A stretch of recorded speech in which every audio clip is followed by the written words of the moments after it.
Hey everyone, Ryan Young, KAATARO Jiu-Jitsu. Hope you're doing well. For those of you who don't know who KAATARO Jiu-Jitsu is, we are the Jiu-Jitsu school of Master Dave Kama, who's one of the Dirty Dozen, the first 12 to earn his black belt in Gracie Jiu-Jitsu, and he earned his from Master Rickson Gracie himself. Dave Kama has 3 academies. The one here in Texas, which we call the Texas headquarters. It's in Dallas-Fort Worth area, and one in Austin, Texas, and the California headquarters, which is in Southern California, near Irvine. So feel free to come visit us at one of our studios, or simply visit us online at KAATAROJujitsuonline.com, and you can see all the curriculum and all the videos that Master Dave has put together for your benefit. To make your jiu-jitsu be just like Rickson Gracie's jiu-jitsu. Today's topic, let's kind of follow up on another video that I did a little while ago, and it had to do with private lessons. You know how, the best way to learn is with private lessons, but there are a lot of people that do private lessons, but a lot of people, they can't afford it. And that's one of the hard parts about doing Gracie Jiu-Jitsu, is that it's the cost. There are some good reasons for the cost of Jiu-Jitsu private lessons. Mainly, it's that when you're doing private lessons, you are the one beating up on your instructor, right? Your instructor is a training dummy, and oftentimes, and I'll go over one thing that may mitigate that, but when you're beating up your instructor, and just repeatedly over and over and over, I don't do that many privates in a month. I might do between 10 and 20 privates a month, only because I don't like to do too many of them, only because it kind of hurts, right? I'm not a big guy, and when I have a private with somebody who might be over 200 pounds, then it can be, you get kind of repeatedly beat on. It kind of hurts. So that's kind of one of the reasons for the cost of private lessons. So what are some ways that one can afford private lessons in Jiu-Jitsu, assuming they're relatively out of budget? Number one, you got to kind of decide what your priorities are. If your priority is to learn Jiu-Jitsu and to learn it privately, then just like with anything else in life, what's stopping you, right? Why is money stopping you? A far more difficult thing to stop somebody is, physical inability or time. Money is just one thing. And one thing I've learned is that the majority of people, and the only reason why I say I've learned this is because, I spent my career in financial services for 30 years now, almost 30 years. And one thing I've found is that everybody prioritizes their money differently. So somebody might find it's worth it to spend your money on living in a high rent area. Another person may say, nah, I don't care about, living in a high rent area, but instead I want to drive a nice car. Another person might say, well, I don't have to have a nice place to live or a nice car, but I want to have nice things like clothing or gadgets or something else. Another person would say, I want to eat at nice restaurants, right? These are all things that I myself have gone through as well. I've lived in nice areas, I've driven nice cars, I've had nice toys, and I've eaten really good food, right? These are all things that compete for your money. So for someone who wants to have all that and then wants to have private lessons, then, unless you're making a very high income, it might be a little bit of a challenge. So an easy solution would be to prioritize. If it's important for you to learn Jiu-Jitsu privately, then you're going to have to make it a priority, right? Super simple, right? I know of another Jiu-Jitsu school owner, and we talked, this is like maybe almost 10 years ago now, and he had a school in a really poor part of Los Angeles. I mean, not the poorest, but, relatively speaking, not Orange County, California.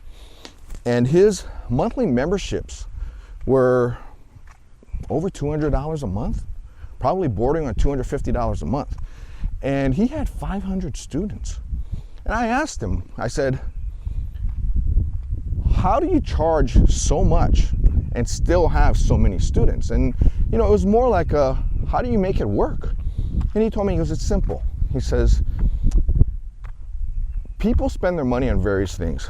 He says, and when somebody comes to me and tells me $250 a month is more than I can spend on jiu-jitsu, and they drive up in a BMW M3, in this case, I guess is a real example, he says, I don't believe him. Because if he really wanted to learn jiu-jitsu, then he might reallocate some money. Another thing is, iPhones, right? How much does a top of the line iPhone cost?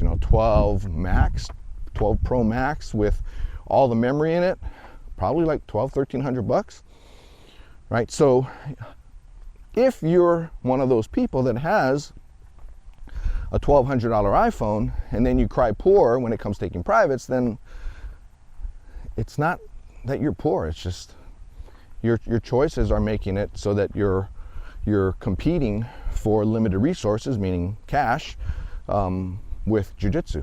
And that just means that maybe jiu-jitsu is not that important to you. So if it is truly important for you to learn jiu-jitsu privately, then you might need to make some shifts in life. I've done it, right? When I was taking my privates with Grandmaster Helson in Hawaii, I was working part-time. I was in college, but yet I was able to prioritize so that I could take private lessons. So it's hard for me to, for lack of a better term, it's hard for me to sympathize with people who cry poor, because I grew up in a single parent household, single mom, not single dad. Single dad would have been better financially, but single mom. And I went to college, I worked part-time, and I used that to finance my jiu-jitsu lessons. So, or when I moved to California, I lived in a really part of town, known as the tortilla flats, right? But that was what I had money for, and I was still able to train jiu-jitsu. There's no way I was going to move to California and not train jiu-jitsu. So that meant I had to make a choice on where I lived and also what I drove. Bought this cheapy Honda Accord, for like $1,000 from somebody up in Hollywood, rather than getting a car payment and using the money for that, because I knew I wanted to train jiu-jitsu. So that's one thing. What's another strategy?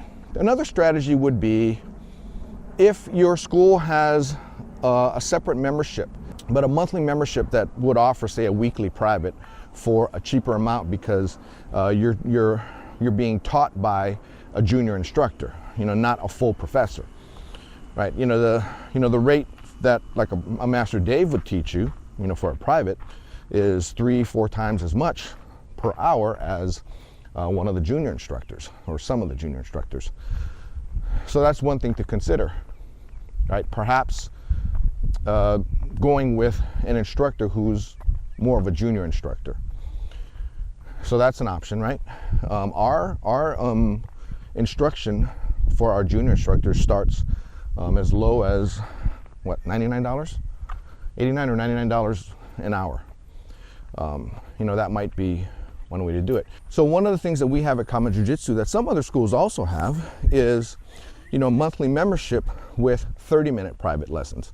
So traditionally, lately, I don't want to say traditionally, because when I took private lessons, they were 30-minute lessons with Grandmaster Helson, or Professor Helson at the time.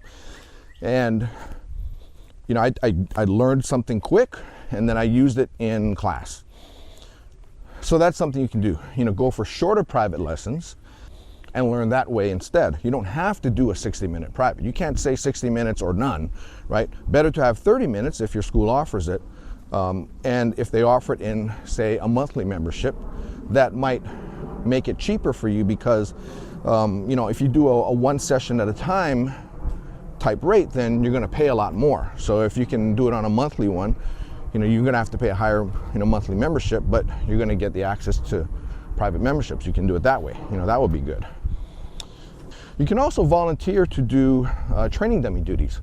So when I say training dummy duties, so I've got a lot of instructors here in our Texas campus, and if I have a private setup, sometimes I'll offer it up to my instructors. I'll just put out a post to them and say, hey, I have a private session set up for Thursday. Thursday morning at 9:30. Does anybody want training dummy time? And oftentimes I'll get a response, yeah, I'll take it. So they meet me, and they're the ones that the private student will quote beat upon, unquote, for the lesson. But the reason why I'll often use a training dummy is because it allows me to get a different visual perspective on the learning of the student versus with me being the training dummy for the student. So that if you volunteer to be a training dummy, then that basically puts you on the other side of the lesson, which can be just as valuable as the actual lesson itself. Now granted, don't expect for you to get your holes in your game fixed by your instructor, because you're the one that's being taught is the student paying the rate, not you. But you being there, seeing the other side of the lesson will definitely help you. In fact, a lot of my instructors have functioned or have gotten a lot better by doing those types of privates. In California, Master Dave's assistant, Sensei Greg, he is the beneficiary of a lot of training dummy time with Master Dave. So that's another way you can do it, and it doesn't cost you anything, right? So that might be another way for you to be able to afford training privately and learning in a much more intimate setting where you can get the benefits of private lessons. So hopefully this type of stuff or these types of solutions I offered may help you to start to enjoy the benefits of training privately. So to recap, number one is to just resort your priorities with regard to how you spend your money. Another one would be to look for a bulk membership that might offer say a 30-minute private once a week for a lesser amount than if you had bought all the privates one by one and then added them up. Another would be to go with an instructor that might be a junior instructor versus the full professor. And the last one is to be a training dummy for your professor when he or she is teaching private lessons. So I hope that kind of helped you to be more creative in figuring out how you can afford to do practices. Oh, another thing, one more before I forget. Find a side hustle, right? A side hustle that would allow you to earn a little bit extra cash.